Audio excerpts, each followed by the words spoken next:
अगर मैंने दोबारा सुना कि तुमने उस जगह की बात की है जहां तुमने मुझे कैद किया था,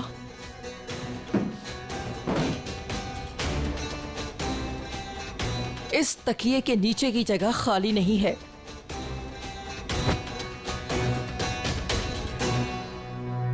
तुम वो औरत हो जिसने मेरे बच्चे को पैदा होने से पहले ही मार दिया।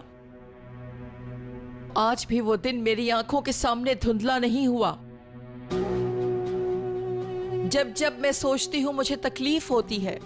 इस तकलीफ के साथ मेरा दोबारा इम्तिहान न लेना। और तकलीफ बर्दाश्त नहीं कर सकती अब मैं। मेरा सोच सोचकर आज तक दम घुटता है। बेहतर है अब मुझे डराने की कोशिश मत करना, हिम्मत भी ना करना। मैंने किसी को भी नहीं डराया है सुल्ताना, सिर्फ आगाह किया है। तुम्हारी तबीयत ठीक नहीं है, तुम अपनी तबीयत को संभालो, इसलिए होश में आ जाओ, बेहतर होगा। और अपने आंसू साफ कर लो, वरना तुम जानती हो मैं क्या कर सकती हूँ। कहीं हॉस्पिटल दोबारा ना भेजना पड़ जाए।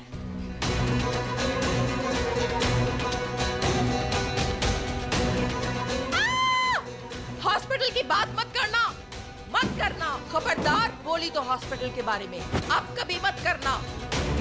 लगता है तुम्हें यही सब करके सुकून मिलेगा। ठीक है, जा रही हूँ, यहीं रहो। ये कमरा तुम्हारा हुआ, जैसे चाहो इसकी हालत बिगाड़ना, लेकिन जब यहां से बाहर निकलना तो जरा अपने होश में रहना।